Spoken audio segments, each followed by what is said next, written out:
তোমরা দেখে নাও একবার। দেখো এখানে ডিগ্রি রয়েছে, ডিগ্রিকে কিন্তু তিন রকম ভাগে ভাগ করেছে। প্রথমত সেটা হচ্ছে একটা পজিটিভ ডিগ্রি, একটা হচ্ছে কম্পারেটিভ ডিগ্রি, একটা হচ্ছে সুপারলেটিভ ডিগ্রি। তাহলে এই ডিগ্রিকে তুলনা করার জন্য এখানে কটা ভাগে ভাগ করা হয়েছে? তিনটা ভাগে। তাহলে একটা পজিটিভ ডিগ্রি, একটা কম্পারেটিভ ডিগ্রি, একটা সুপারলেটিভ ডিগ্রি। পজিটিভ ডিগ্রিতে বেশিরভাগ ক্ষেত্রে অ্যাজ এবং সো অ্যাজ থাকে, মানে এই ডিগ্রিটাতে আমাদের সমতুল্য বোঝায়। সমতুল্য পজিটিভ ডিগ্রি মানে কি বাবা? সমতুল্য, ঠিক আছে? সমতুল্য বোঝাতে পজিটিভ ডিগ্রিটাকে ব্যবহার করা হয়। তখন কিন্তু এই ডিগ্রিতে আমরা অ্যাজ অথবা সো অ্যাজ কথাটাকে পাবো। এছাড়া দেখো এখানে এটা হচ্ছে কম্পারেটিভ ডিগ্রি। কম্পারেটিভ ডিগ্রিতে বেশিরভাগ জায়গাতে আমাদের কি আছে থাকে? দ্যান থাকে। আর এই ডিগ্রিতে দুজনের মধ্যে তুলনা করতে কম্পারেটিভ ডিগ্রিকে ব্যবহার করা হয়। কজনের মধ্যে বললাম? দুজনের মধ্যে তুলনা করতে আমাদের কি ব্যবহার করা হয়? কম্পারেটিভ ডিগ্রিকে ব্যবহার করা হয়। এবং সেখানে বেশিরভাগ ক্ষেত্রে আমাদের দ্যান থাকে। এবং সেই বাক্যটাকে যখন আমি কম্পারেটিভ ডিগ্রিতে পরিণত করব এবং আমি জানছি যে এখানে দ্যান আছে, তার মানে সেখানে তোমাকে যে ওয়ার্ডটা থাকবে, অ্যাডজেক্টিভটা থাকবে, তার সঙ্গে ই আর যুক্ত করে তোমাকে কম্পারেটিভ ডিগ্রি করতে হবে। এবার সুপারলেটিভ ডিগ্রিতে বেশিরভাগ ক্ষেত্রে দেখো অনেক বা একাধিক অনেক জনের মধ্যে যখন তুলনা করা বোঝায় তখন কিন্তু তাকে কি বলা হচ্ছে? Superlative degree.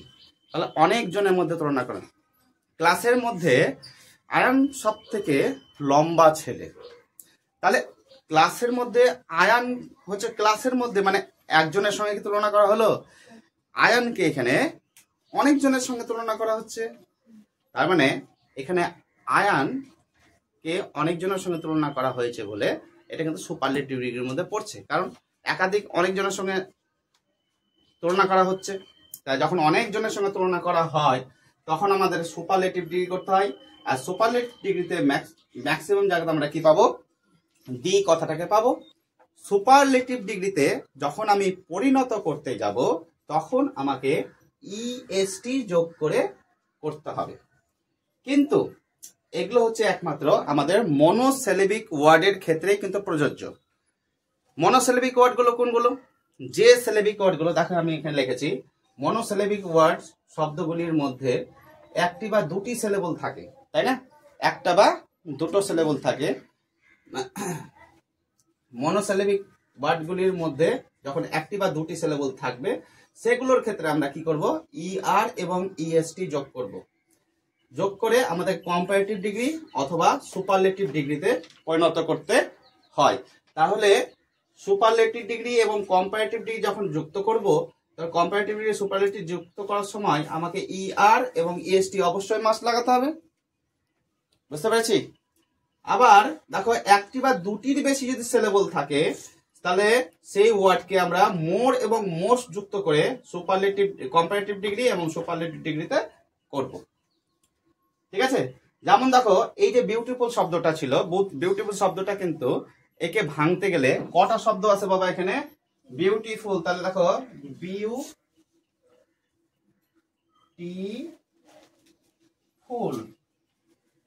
তাহলে দেখো এখানে তিনটে সিলেবল আছে। তাহলে তিনটে সিলেবল থাকলে কি সে মনোসিলেবিক ওয়ার্ডের মধ্যে পড়ে? পড়ে না। তাহলে সেই শব্দটাকে আমরা তখন মোর যোগ করব এবং মোস্ট যোগ করব। তাহলে মোর কোথায় যোগ করব? যখন কম্পারেটিভ ডিগ্রি বোঝাবে তখন সেখানে মোর যোগ করতে হবে, আর যখন সুপারলেটিভ বোঝাবে তখন ওখানে মোস্ট যুক্ত করতে হবে। তাহলে বিউটিফুল এবং বিউটিফুলের ক্ষেত্রে এইটা আমাদের প্রযোজ্য হচ্ছে। তবে এরকম যখন যাদের ক্ষেত্রে তিনটে করে সিলেবিক ওয়ার্ড সিলেবল বেরাবে, যে সমস্ত সিলেবিক ওয়ার্ডে তিনটের বা তার বেশি আছে, তাহলে সেখানে আমরা মোর মোস্ট যোগ করব, বাকি সব জায়গাতে ই আর ইএসটি যোগ করতে হবে। এবার আমি দুটো উদাহরণ দিয়েছি, তোমরা এই দুটো উদাহরণ প্রত্যেকে দেখে নাও। গরমও ম্যাক্সিমাম পড়েছে, বুঝলি? দেখো এখানে দুটো উদাহরণ দিয়েছি। একটা হচ্ছে Shila has the dash long hair in the class, আর একটা কি আছে? Mister Ghosal is dash busy than mister Patnaik. তাহলে এই দুটো সেন্টেন্সে আমাকে কি করতে হবে, এই যে ব্র্যাকেটের মধ্যে দেখো ভেতরে একটা আছে লং, একটা আছে বিজি, এই দুটো সেন্টেন্সকে আমাকে কি করতে হবে, ডিগ্রিতে পরিণত করতে হবে। এখন কম্পারেটিভ ডিগ্রিতে করব না সুপারলেটিভ ডিগ্রিতে করব, কি করে বুঝবো? দেখো এই বাক্যটা যখন পড়তে যাচ্ছি তখন এখানে কিন্তু একটা কি পেয়েছি বাবা, দি পেয়েছি। তাহলে দি কোনখানে থাকে দেখো তো, সুপারলেটিভ ডিগ্রিতে থাকে। সুপারলেটিভ যদি দি থাকে তাহলে এখানে সে কি যুক্ত করতে হবে বাবু, ইএসটি। কথা বলবো না, হ্যাঁ ঠিক আছে, তাহলে ইএসটি যোগ করতে হবে। বুঝতে পেরে গেছি? তাহলে এই যে লং কথাটা আছে, লং কথাটাকে আমাকে কি করতে হবে, লংগেস্ট কি বানাতে হবে আমাকে, longest.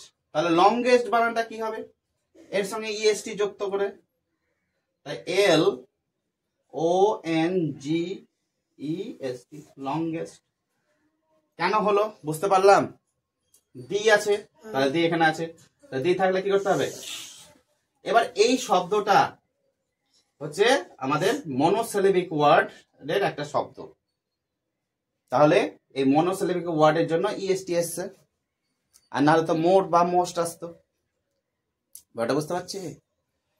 Mister Ghosal is dash বিজিয়ার than mister Patnaik.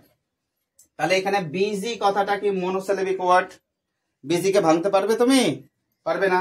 আবার এই বাক্যটার মধ্যে একটা দেখো, এটা দেন আছে না, তাহলে দেন থাকলে বাবা কোন কোন ডিগ্রি হয়, কম্পারেটিভ ডিগ্রি হয়। কোন ডিগ্রি হয় বাবা, কম্পারেটিভ ডিগ্রিতে দেন বসতে হয়। আর দেন থাকলে তোমাকে কি যুক্ত করতে হবে, ইআর যুক্ত করতে হবে। কিন্তু এইখানে শেষেরটা ওয়াইটা কি হয়ে যাবে, আই হয়ে যাবে। আমি নিয়মে শিখিয়েছিলাম তোমাদেরকে, তাই না? তাহলে এখানে কি করতে হবে, বিজি আছে, তাহলে আমাদের কথা বিজিআর, তাহলে বি ইউ এস, ওয়াইটা হয়ে যাবে আই। আর যেহেতু দেন আছে, দেন দেখে চিনতে পারছি এটা কম্পারেটিভ ডিগ্রিতে, তার জন্য শেষে আমরা ই আর যুক্ত করে কম্পারেটিভ ডিগ্রি করে দেবো। বুঝতে পেরেছি? কঠিন না সহজ?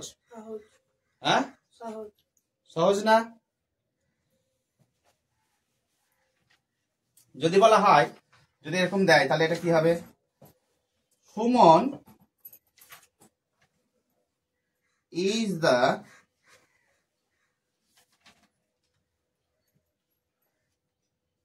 Good boy in the class. সহজ দিলাম, হ্যাঁ বলো তাহলে এবার এটা কি করবা, বলবে না, Suman is the best boy in the class. Very good. তাহলে এখানে গুডটা কি হলো বাবা, বেস্ট, বিই এস টি। এখানে এটা ব্যতিক্রম নিয়ম বাবা, আমি বলেছিলাম না গুড থাকলে তোমাকে গুড বেটার বেস্ট হয়। হ্যাঁ, গুড লেখে ই আর ইএসটি যোগ করা যাবে না এখানে। এখানে গুড ওটা তোমাকে মুখস্থ রাখতে হবে, মুখস্থ রেখে তোমাকে করতে হবে। তুমি যদি মুখস্থ না রেখে করো তাহলে কিন্তু তোমার ভুল হবে বাবা, ঠিক আছে? তাহলে আজকে নিশ্চয় আমরা বুঝতে পেরেছি যে ডিগ্রি কিভাবে প্রকাশ করতে হবে, কিভাবে করতে হবে। এবার তোমাদের বাড়ির কাজ থাকবে দুটো, আমি উদাহরণ দিয়ে আমি ডিগ্রিটা বোঝালাম। তোমরা প্রত্যেকে কি করবা, খাতাতে খুব ভালো করে নোট করে নেবে, ভালো করে নোট করবা, ঠিক আছে? বুঝতে পেরেছো? নোট করে নিয়ে প্র্যাকটিস করবা। Without practice you can't good result. ভালো প্র্যাকটিস ছাড়াও তুমি কিন্তু ভালো রেজাল্ট করতে পারবে না। আর তোমাকে দেখো, তুমি একবার শিখলা 20% শিখেছো, তোমাকে 80% তোমাকে প্র্যাকটিস করতে হবে। প্র্যাকটিসটাই হচ্ছে সব থেকে বড় জিনিস। বুঝতে পেরেছো? প্রত্যেককে বলি ভালো করে করতে হবে। আর আজকের ক্লাসটা এই পর্যন্ত।